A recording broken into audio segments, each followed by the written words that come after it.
Daniel é um personagem bíblico citado no Antigo Testamento, e que possui um livro que leva seu nome. Sua história na Babilônia, suas visões e interpretações de sonhos, e sobretudo, o famoso episódio envolvendo a Cova dos Leões, fazem do profeta Daniel um dos personagens mais conhecidos por todos. Neste estudo bíblico, aprenderemos sobre quem foi Daniel na Bíblia, conhecendo cada detalhe de sua biografia.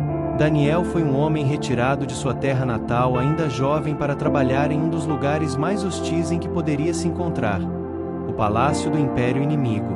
Mas mesmo em um lugar tão adverso ele se levantou corajosamente, como um lembrete em meio à cultura pagã vigente.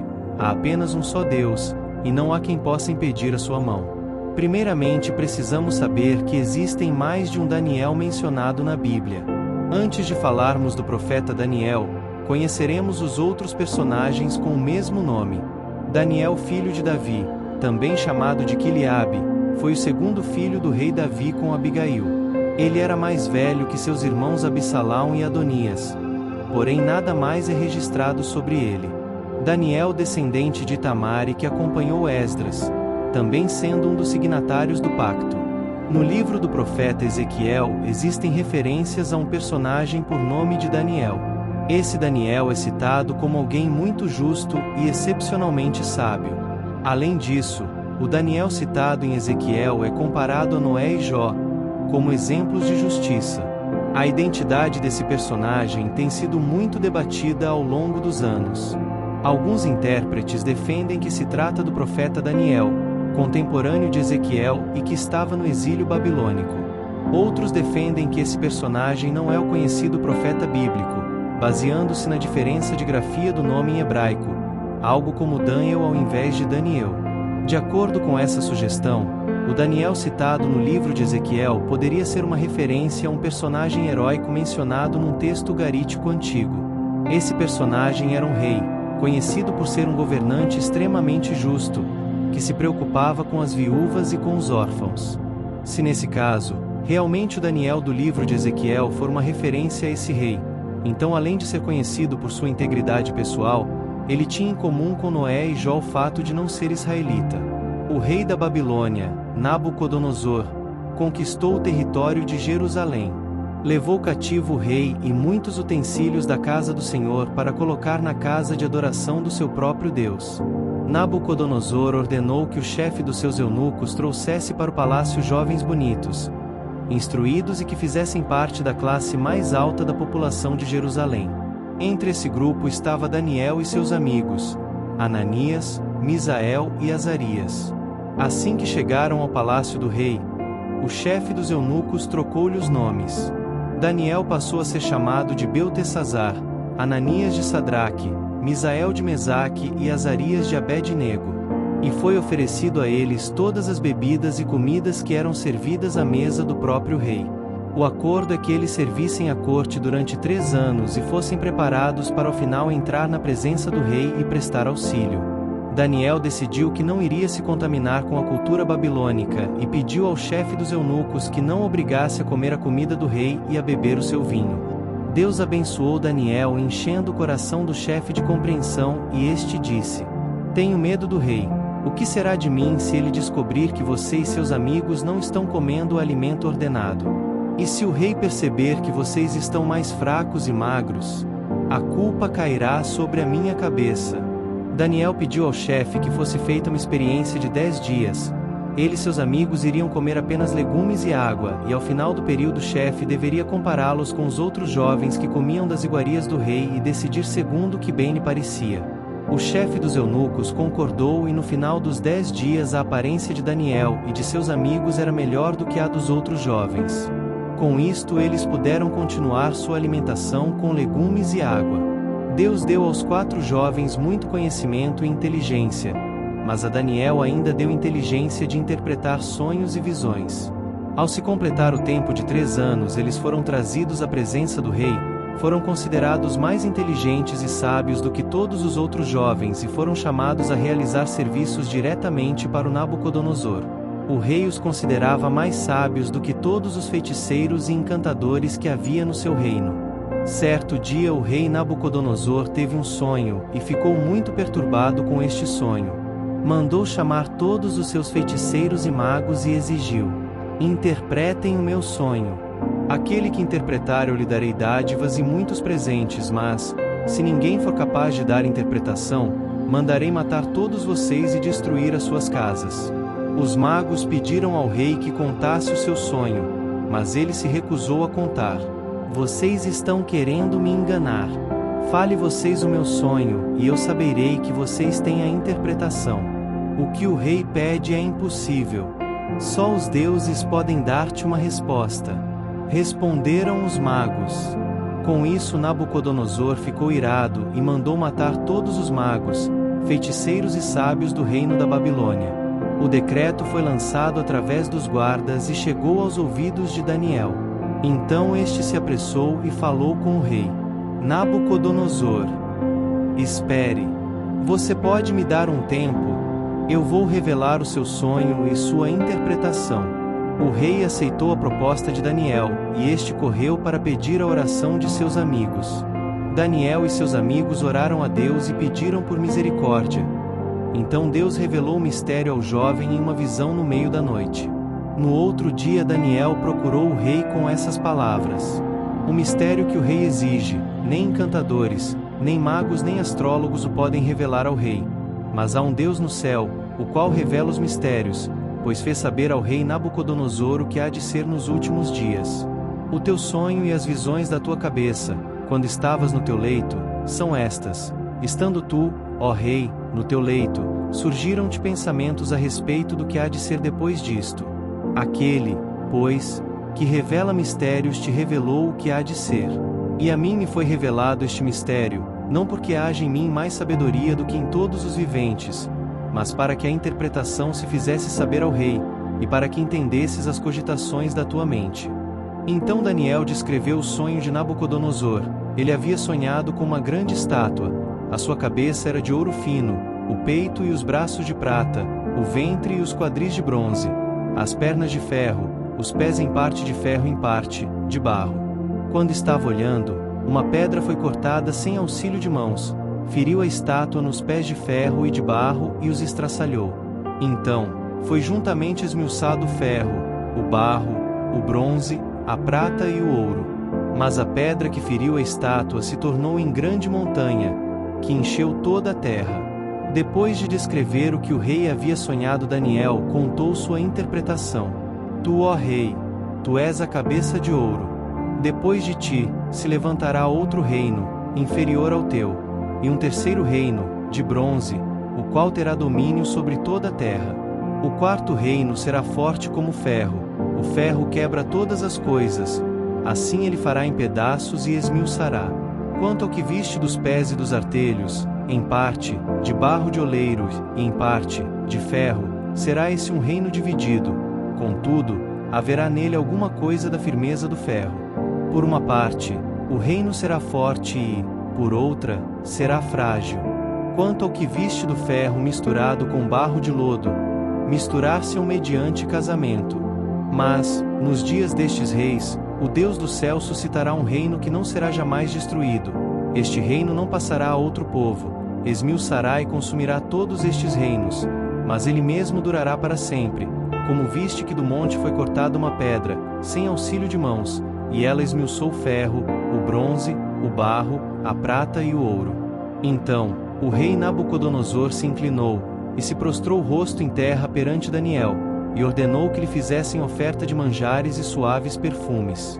Disse o rei a Daniel: certamente, o vosso Deus é o Deus dos deuses, e o Senhor dos reis, e o revelador de mistérios, pois pudeste revelar este mistério. O rei Nabucodonosor tornou Daniel muito grande perante o reino, lhe deu muitos presentes e lhe tornou governador. A pedido de Daniel nomeou Sadraque, Mesaque e Abed-nego como administradores da Babilônia. O rei Nabucodonosor sonhou ainda uma segunda vez. Tentou conseguir uma interpretação de seus feiticeiros, mas não obteve sucesso e mandou chamar Beltesazar, Daniel, porque dizia que nele estava o espírito dos deuses santos. O rei contou o sonho a Daniel. Havia uma árvore muito grande, Sua copa abrigava pássaros e suas raízes eram enormes.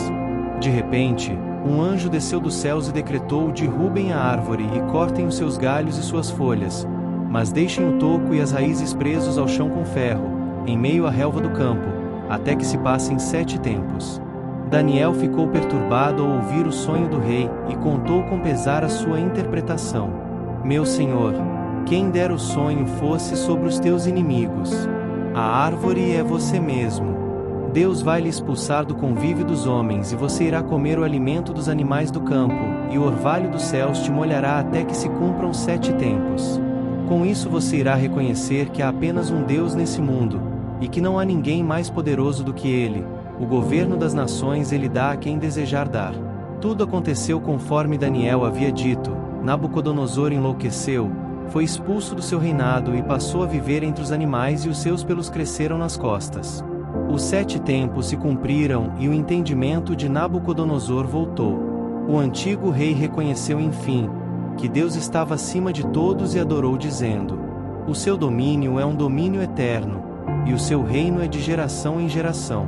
E todos os moradores da terra são reputados em nada, e segundo a sua vontade ele opera com o exército do céu e os moradores da terra. Não há quem possa impedir a sua mão, e lhe dizer: que fazes? Todas as suas obras são verdade, e os seus caminhos juízo, e pode humilhar aos que andam na soberba. Muitos anos se passaram e Nabucodonosor foi sucedido por seu filho Belsazar. Certa vez, Belsazar preparou um banquete, e depois de ter tomado muito vinho mandou que seus servos trouxessem as taças de ouro que Nabucodonosor havia trazido do templo de Jerusalém. As taças foram trazidas e todos os convidados reais, as mulheres, as concubinas e os amigos do rei beberam nelas louvando aos seus próprios deuses. Mas enquanto bebiam, de repente aparecem dedos de mãos humanas e escreviam na parede. O rei ficou extremamente assustado e pálido e tremia de medo. Aos berros mandou chamar todos os encantadores e videntes do reino, mas ninguém conseguia interpretar o que estava escrito na parede. Diante disso, Belsazar ficou ainda mais atemorizado. Tendo o caso chegado ao conhecimento da rainha, esta lembrou de Daniel, e o indicou para solucionar o mistério.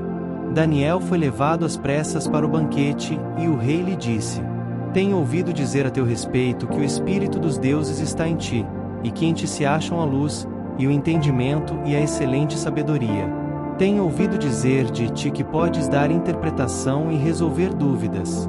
Agora, se puderes ler este escrito, e fazer-me saber a sua interpretação, serás vestido de púrpura, e terás cadeia de ouro ao pescoço, e no reino serás o 3º governante. Daniel respondeu: guarda os teus presentes para ti mesmo, e dá tuas recompensas a outro eu, porém, irei interpretar a inscrição. Tu, Beltazar, não te humilhaste perante o Deus Altíssimo. Mesmo sabendo de tudo o que ocorreu com Nabucodonosor, você não teve temor e mandou trazer as taças do templo do Senhor e as profanou louvando a deuses de barro, ouro e prata. Por isso Deus enviou essa mão e escreveu na parede essa mensagem contra ti: Mene, Mene, Tekel, Parsim. Mene, contou Deus o teu reino, e o acabou. Tekel, pesado foste na balança, e foste achado em falta. Pérez, dividido foi o teu reino, e dado aos medos e aos persas. Então o rei recompensou a Daniel, e o colocou como o 3º homem mais importante no governo do reino. Naquela mesma noite Belsazar foi morto e Dário, o medo, apoderou-se do reino da Babilônia com a idade de 62 anos. Dário nomeou 120 pessoas responsáveis por administrar o império e colocou 3 supervisores sobre eles, um dos quais era Daniel. Daniel se destacou tanto como supervisor que Dário planejava colocá-lo à frente de todo o governo. Diante disso, os administradores e os outros 2 supervisores procuraram algum motivo para acusar Daniel em sua conduta, mas nada conseguiram. Eles resolveram entre si: nunca vamos encontrar uma acusação contra Daniel, a menos que seja algo relacionado com a lei do Deus. Daniel se destacou por seu caráter e competência. Mas isso despertou a inveja dos outros líderes que conspiraram contra ele. Eles sabiam que Daniel servia a Deus, e assim, convenceram o rei a criar uma lei que exigia adoração exclusiva ao rei. Quem adorasse ou orasse a outros deuses seria lançado numa cova com leões famintos. que puniriam tragicamente o infrator da lei. Mas Daniel não se curvou diante desse decreto injusto. Ele continuou a orar a Deus 3 vezes ao dia, como sempre fez. Os conspiradores descobriram isso, e foram imediatamente informar o rei, acusando Daniel de desobedecer à lei. O rei ficou arrasado, percebendo que fora manipulado na trama dos líderes. Ele tentou favorecer Daniel, mas, devido à lei que havia decretado, foi forçado a lançar Daniel na cova dos leões. Na manhã seguinte, o rei correu à cova e, aflito, chamou por Daniel com alguma esperança. Para surpresa de todos, Daniel respondeu que Deus enviará o seu anjo para fechar a boca dos leões, porque ele era inocente diante de Deus. Daniel foi retirado da cova ileso, porque confiou em Deus. Porém, os seus inimigos, com suas famílias, foram jogados na cova, onde foram imediatamente devorados pelos leões. O rei Dário, então, emitiu um novo decreto reconhecendo o poder do Deus de Daniel e ordenando que em todo o seu reino as pessoas temessem ao Senhor, Deus de Daniel. Daniel prosperou no reinado de Dário e também no reinado de Ciro, que o sucedeu. Essa é a história de Daniel. Se você gostou, deixa o like. Deixe um comentário sobre a história. Não se esqueça de se inscrever em nosso canal. Agora vamos fazer uma oração. Senhor Deus Todo-Poderoso, assim como sustentaste Daniel em tempos de provação, eu clamo a Ti hoje. Dá-me coragem para permanecer firme na fé, mesmo diante das adversidades. Ensina-me a confiar em Teu poder e a ser fiel a Ti, como Daniel foi, recusando-se a desviar-se de Teus caminhos. Quando os desafios se levantarem como leões ao meu redor, lembra-me, ó Deus, que Tu és aquele que fecha as bocas do perigo. Que eu não temo os que estão contra mim, mas confie que o Senhor, o Rei Eterno, luta por mim e me guarda com Tua mão poderosa. Ajuda-me a orar constantemente, como Daniel fez, não importa a situação. Que meu coração esteja voltado para Ti em gratidão, mesmo quando o mundo parecer sombrio. Dá-me sabedoria para tomar decisões justas e discernimento para viver segundo a Tua vontade. Senhor, que minha vida seja um testemunho da Tua fidelidade. Que outros vejam em mim a Tua luz e Te glorifiquem. E, assim como exaltaste Daniel, que eu seja um instrumento em Tuas mãos para cumprir Teus propósitos. Obrigado, Pai, por Tua proteção, amor e graça. Em nome de Jesus. Amém.